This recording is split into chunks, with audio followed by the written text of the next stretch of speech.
कार्रवाई से ऐवान की अगर हम आगाज कर सकें, सेनेटर एजाज चौधरी के हवाले से उनके प्रोडक्शन ऑर्डर्स जो हैं वो जारी हो गए थे, फिर उनको पेश नहीं किया गया और उस हवाले से वजीर कानून जो हैं आपकी हुकूमत के आजम नज़ीर तारड़ साहब, उन्होंने ये बात की है कि एजाज चौधरी का मामला भी मुज़ाकराती कमेटी के सामने रखा जाना चाहिए।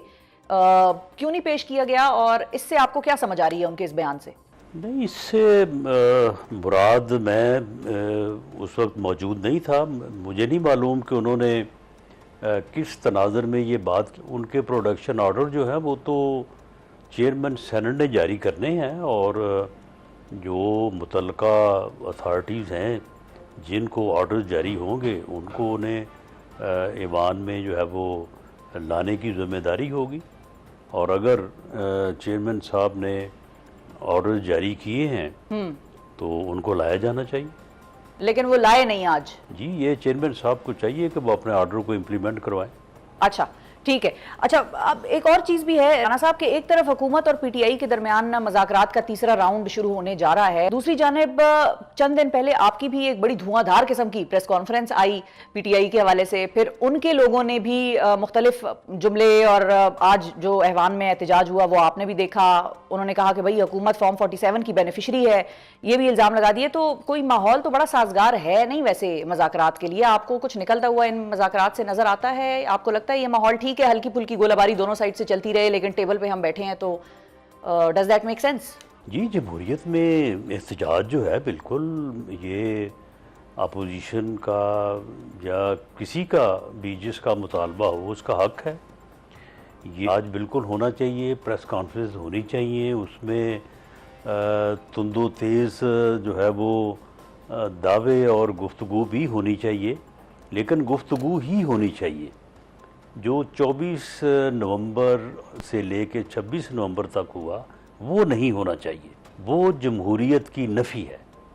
ऐवान में एहतजाज करना, तकरीर करना, नारा लगाना, ये तो जमहूरियत में इन चीज़ों की इजाज़त है। लेकिन बहरहाल एक दूसरे का एहतराम मलहूज़ ख़ातर अगर रखा जाए तो बहुत अच्छी बात है।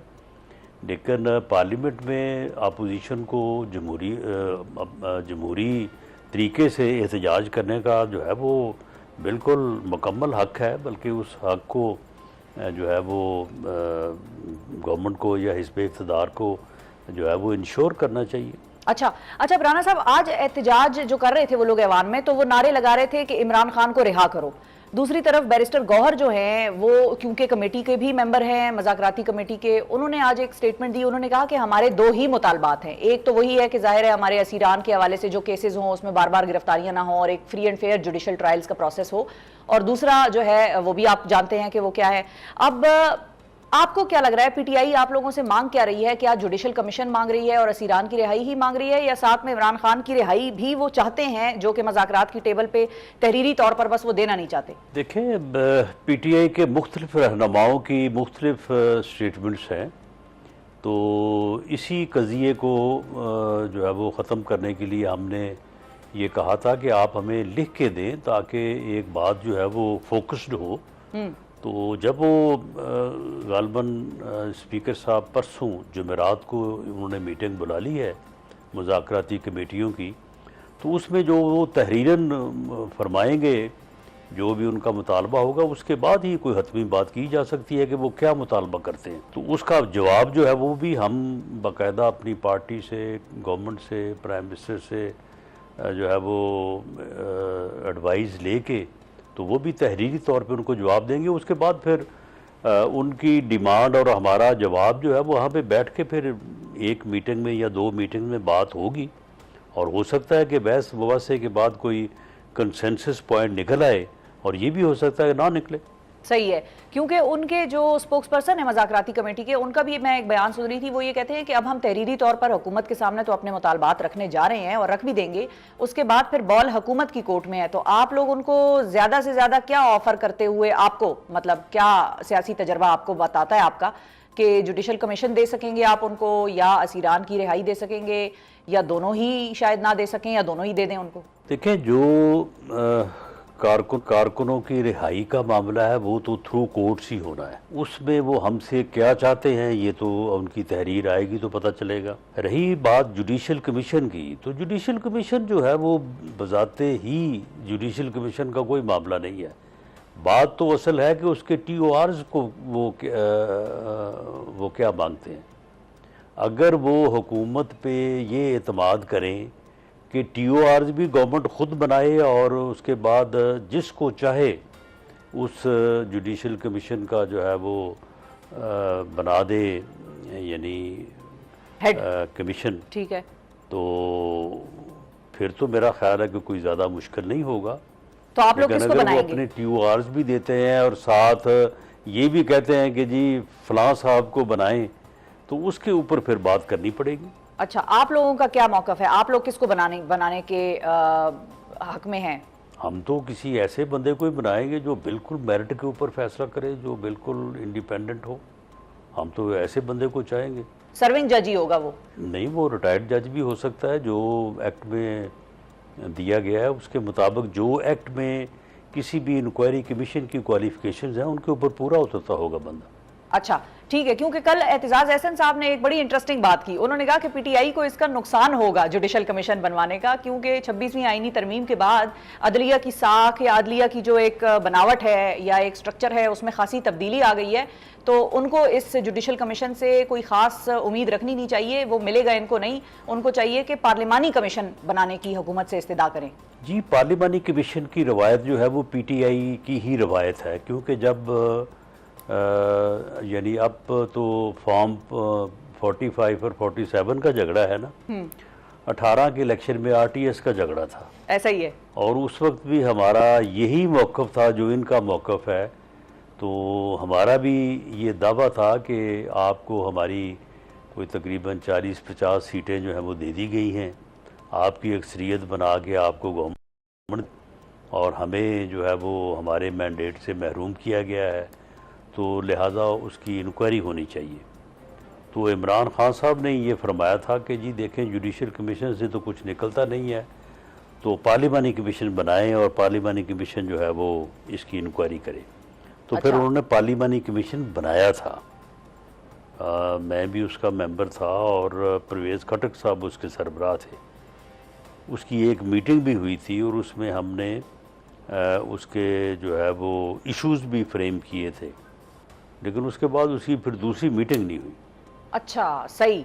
लेकिन अब टेबल्स टर्न हो गई हैं। अब वो कह रहे हैं कि आप लोग 47 की पैदावार हैं और जुडिशल कमीशन बना लें, और आप लोग जो हैं वो पहले पार्लिमानी कमीशन पे मान गए थे अपने वक्त में, और आप लोग ये कहते थे कि उन्होंने सीटें चोरी की हैं। तो अब मामला यकसर ही पलट ही गया है, बिल्कुल पहले जैसा होता था वो अब उनके साथ हो रहा है, और जो आप लोगों के साथ होता था वो सारा उनके साथ हो रहा है। पाकिस्तान में ऐसे ही होता आ रहा है पिछले को 60-70 साल से। अगर इमरान खान साहब के हवाले से एक और चीज़ भी है, जो कि कादिर पटेल साहब की भी हम स्टेटमेंट्स मुख्तलिफ सुन रहे थे। उन्होंने कहा इमरान खान को रिहा कर दें, छोड़ दें, बाहर आने दें। तो हुकूमत को उनके बाहर आने से कोई नुकसान का खदशा है, या उनको लगता है, हुकूमत को लगता है कि वो अंदर हैं तो अंदर ही ठीक है, हमारा काम चल रहा है बाहर? नहीं, देखें, हुकूमत को खदशात तो हो सकते हैं, लेकिन अब उनका अंदर रहना या बाहर आना जो है वो जुडिशल कस्टडी में है, वो कोई हमारी एडमिनिस्ट्रेटिव कस्टडी में नहीं है। तो अब ये तो अदालत के हुक्म पे ही होगा। वो अगर बाहर आते हैं या बेल होती है तब भी अगर वो जुडिशल कस्टडी में रहते हैं, तो इसमें हुकूमत जो है वो अपने तौर पे तो कोई फैसला नहीं कर सकती। ठीक है, यानी कि अच्छा, तो फिर वो जो बात हो रही है हाउस अरेस्ट वाली, वो फिर फैसला कौन करेगा? किस बात का फैसला? हाउस अरेस्ट का, कि बनीगाला शिफ्ट करने का ऑफर है, और ये जो सारी कहानी चल रही थी पिछले कुछ दिनों से। नहीं, वो भी शिफ्ट अदालत ही कर सकती है।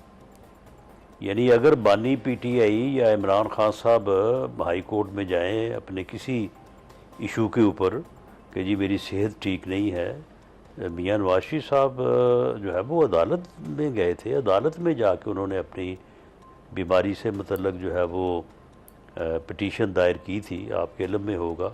लेकिन अब अच्छा, जो DB ठीक है, हाँ, बिल्कुल डबल बेंच जो है लाहौर हाई कोर्ट का, तो उन्होंने उन्हें अलाउ किया था। तो अगर इमरान खान साहब को कोई ऐसी सूरत हाल दरपेश है तो वो बड़े शौक से जब चाहें वो जाएं अच्छा। अदालत पे, और अगर अदालत हुक्म कर देगी हुकूमत को, तो अदालत के हुक्म की तामील होगी। लेकिन वो जो बात हो रही है वो तो ये कह रहे हैं कि मुझे ये डील ऑफर हुई थी, और मोहसिन नकवी का भी इस हवाले से नाम आ रहा है। उनकी तो तबीयत के हवाले से कोई ऐसी इतलात नहीं है कि उनकी तबीयत खराब है जिसकी वजह से उनको बनीगाला शिफ्ट कर दें। वो तो कहते हैं मुझे बाकायदा डील ऑफर हुई थी। बहरहाल ये वही बेहतर जानते हैं कि उनको डील ऑफर हुई है गवर्नमेंट की तरफ से। टू माई इंफॉर्मेशन उन्हें कभी ऐसी कोई डील जो है वो नहीं ऑफ़र की गई। मोहसिन नकवी साहब जो हैं वो अगर उन्होंने बात की है तो हो सकता है कि उन्होंने फिर अपनी सही है। बुनियाद पे बात कर दी हो। बाज़ औक़ात जो है वो किसी को भी बात की जाती है। अच्छा, अंदाजे लगा रहे हैं। ये तो आपने बड़ा हमें लुकमा दे दिया है। अब हम सोच रहे हैं कि इस पे हम आपसे क्या बात आगे करें कि चेक करने के लिए ये इंटरेस्टिंग चीज़ है जो आपने कही है। अच्छा राना साहब, ये बताएं कि अब 190 मिलियन पाउंड के ऐसा हो जाता है। अच्छा, चेक करने के लिए, इमरान खान को चेक करने के लिए भी हो सकता है उन्होंने ऑफर दी हो 190 मिलियन पाउंड। ये मैं अंदाजा लगा रहा हूँ। जी, अंदाजे, हाँ। सही बात जो है वो मोहसिन नकवी साहब ही बता सकते हैं, मैं तो अंदाजे से बात कर रहा हूँ। ठीक है, जी हम समझ गए।